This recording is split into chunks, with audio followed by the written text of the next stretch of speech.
Alright guys, TacticalRab back again today. Hope you're doing well and enjoying your day so far. Yet more drama going down. Scump predicts the winner of the World Championship in a rather entertaining video we shall see here in a second. But also Arcitys, we talked about the drama with him potentially versus the Los Angeles Guerrillas a few days ago and exactly what happens throughout the season for him. And now Vikul says he's not trying hard enough, got frustrated even from Vikul's point of view on Florida, looking at what Arcitys was up to. And now Arcitys responds in kinds with some quite spicy words. Very much interested to your thoughts in the comments below. Hit the like button if you enjoy. Subscribe if you're new as always. I would greatly appreciate it. So much to get into. First of all, though, we've got to talk about this. London is getting, apparently, a Call of Duty event. This is coming relatively soon, and it's not going to be a CDL event. It's going to be the World Series of Warzone Grand Finals. Hooray! Wow, I'm so excited for this one. Let's be honest, right? I'm in the UK. It's a couple of hours away by train. I'll probably be there, right? I mean, I might as well be. But it's frustrating, right? I know a lot of UK fans are getting frustrated about this. Some are actually very excited, right? About, okay, is this a stepping stone towards having a CDL event? The reason why there's not been a CDL event is because the organisation doesn't want to do it anymore. They don't have the capital because it's difficult to make a profit hosting these events. And it can be done, or at least you can break even. But you've got to know what you're doing. Do London know what they're doing? Probably not. That's why we haven't had one. There's new ownership now coming through.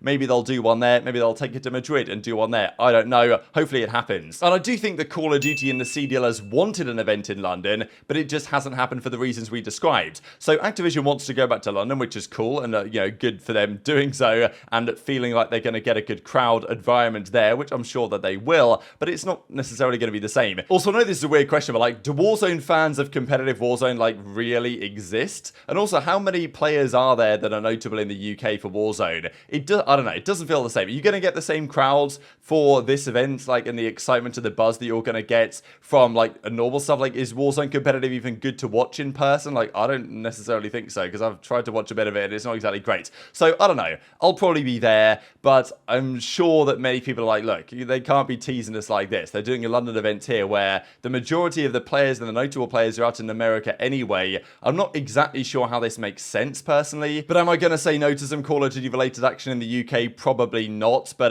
yeah, I don't know. Mixed opinions on this one, to be honest. Intrigued to your thoughts later in the comment section below. Not been confirmed yet, but the rumor has it this is definitely going to happen. I'm pretty damn confident this is going to happen. Before we get into the Vikul versus Arcitys stuff, I wanted to mention Scump's prediction when he might have had a few beverages before making this prediction on the champion of the World Championship. He comes out with this video last night. Who's winning jumps, he says, has a sip on the old beverage and then jumps into the pool. And I'll share this on the screen. I mean, there's many of the frames in this are potentially memeable. Even this one right at the end where he comes up as well and drops the Drazah middle fingers to the camera. But yeah, this is what he has to say anyway. A lot of people have been asking me who's going to take home champs this year. OpTic, Texas.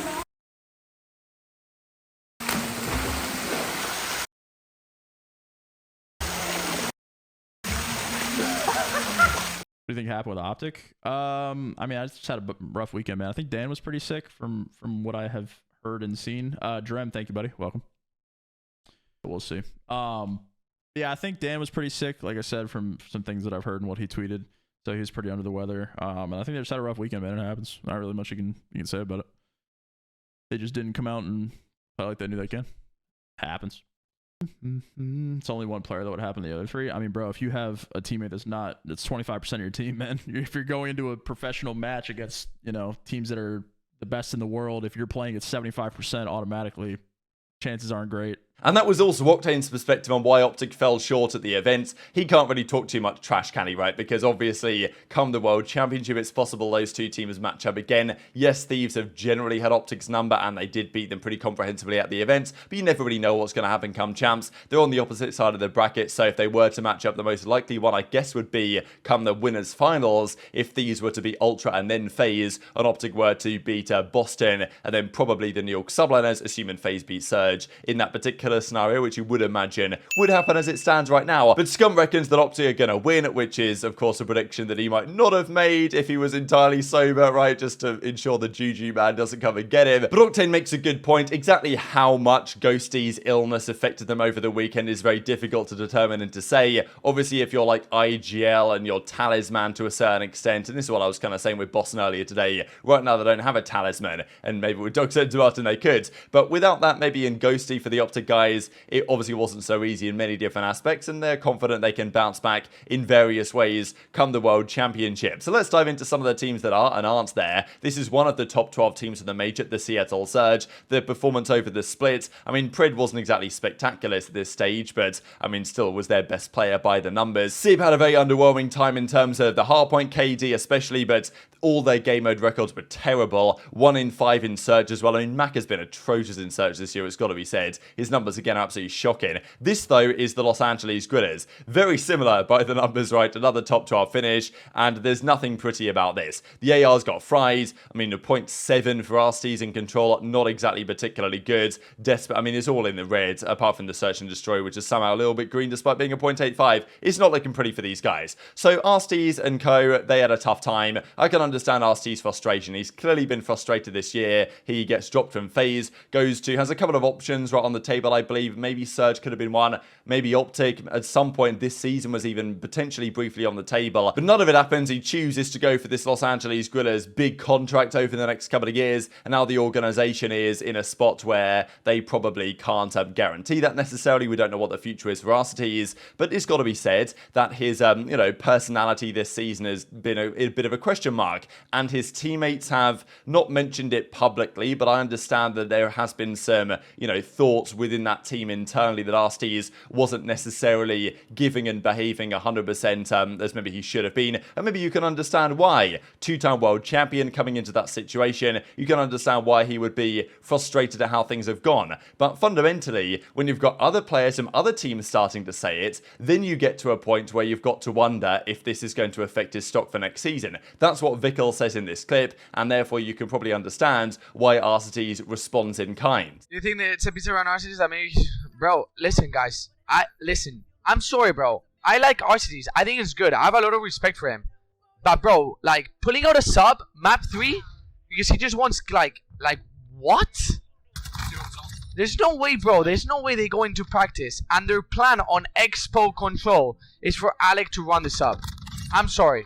Like, I'm sorry. That pissed me off. Like, what are you doing, bro? I'm sorry, bro. I have a lot of respect for him, guys. I do. But, like, come on, bro. Like, after games and shit, he's tweeting out about his teammates and how shit the season is. Like, bro, we gained, man. Like, I'm sorry, bro, but I don't give a I'm being honest, bro. I mean, bro, like, it's actually depressing, bro. I wasn't qualified for champs either. I was going mad hard every day in scrims. Like, mad hard every single day. I wasn't giving up or tweeting out how dog shit we were, or tweeting out how my team is over, or tweeted out how like Cole dropped me and shit. Like, what? So when you've got members of other teams starting to say this, it does then get quite interesting in terms of what the future is going to hold for the likes of Arcitys, because it was always my expectation after this season that Arcitys would still find himself on a team next year, no problem. I still believe that will be the case. He's a two-time world champion. His stock won't go down yet. One more season like this, his stock's going to go down. Last year was on FaZe, got all those second places. Yes, didn't play well in many of those grand finals, but still, he was on FaZe, wasn't there to drop crazy numbers, let's be honest. He didn't drop crazy numbers, but they decided to make the move. They go away from Arcitys. He joins Guerrillas. The team, I mean, it was never going to be great, was it, right? With Spart, Neptune, and Huke, or whatever it was to start the year, it was never exactly going to be great. But fundamentally, it should have been better than what they were. They let Huke go for free. He's doing pretty well on OpTic right now, especially in the online setting. And Arcitys now comes back and responds to Vikul. Brother, you act like I did any of that for my teammate, and tweeting depressing stuff was not COD related. You don't know how I was tried every day. Don't talk about stuff I gave my everything to deal with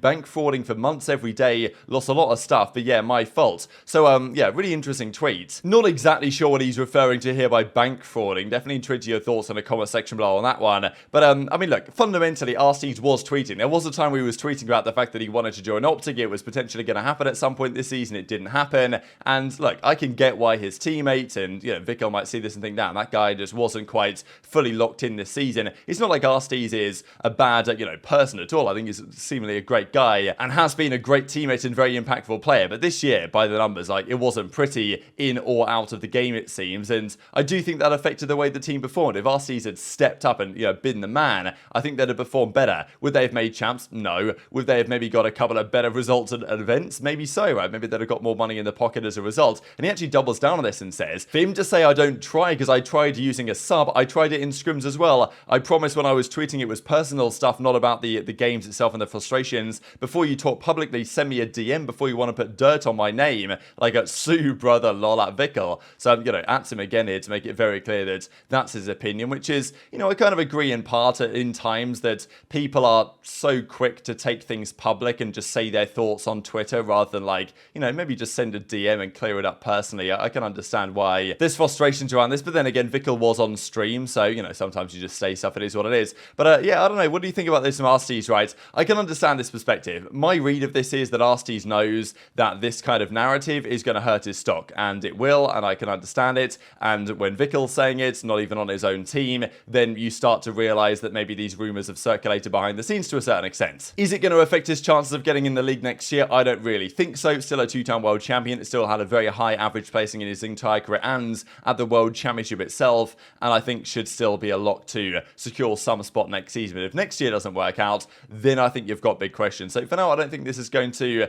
do anything drastic, but who really knows? This offseason is going to be crazy. Definitely intrigued to your perspective in the comments section below. A couple of things to mention before we finish here. Firstly, these are the current odds to win the world championship. So we mentioned the favourites earlier today. This is what they technically look like. The way this works here in the UK, like I think in the US and other countries, they have different ways they kind of present the odds on the screen. So if you were to put on like £1 sterling, you get £3 back is basically how it goes here. So anyway, FaZe are considered the favourites for this tournament by quite some margin, and I can understand it. I think New York Summerlands are great, but not sure they can quite replicate that performance again. I think they could make the finals. I think they could make top 4, top 3, most certainly. Can they win again? It's going to be a big challenge. It's possible, but I mean, look, there's 5 teams very close, which is beautiful to see, to be honest, right? We've got FaZe, Ultra, OpTic, Subliners, and Thieves all within a relatively close-knit type bunch. And one of these teams has to get top 6. That's how it works. Only 4 of these can get top 4, right? And there's 5 teams, to me, that can contend to win. The bottom 3 doesn't matter too much. I'm not sure exactly why Boston are so high ahead of the other teams that, to me, have less chance, to be honest, than Boston, right? Unless they put Doug in which case Boston should shoot up the rankings here. But anyway, this is what the bookies believe. Thieves being the biggest outsiders as well is quite interesting, and to me maybe kind of surprising, but I guess Toronto and Thieves do play round 1, which makes it more difficult to predict which of those might make it all the way. And just one final thing here from Brian Stats. I think this is a while ago now, but just to show the COD Champs average career placements, minimum 4 events. Simp's numbers completely ridiculous. He's been in 4 grand finals. He's won 2, lost 2. If he loses a grand finals at Champs, his average placement goes down. And then we get down to JCap, who I think gets perennially disrespected in the COD scene, and then Kenny, and then Enable, and then Karma's the top 5. So there we have it. Very much intrigued to your thoughts on all this stuff in the comment section below. Hit the like button if you enjoyed. Subscribe if you're new. Take care, and I'll see you next time.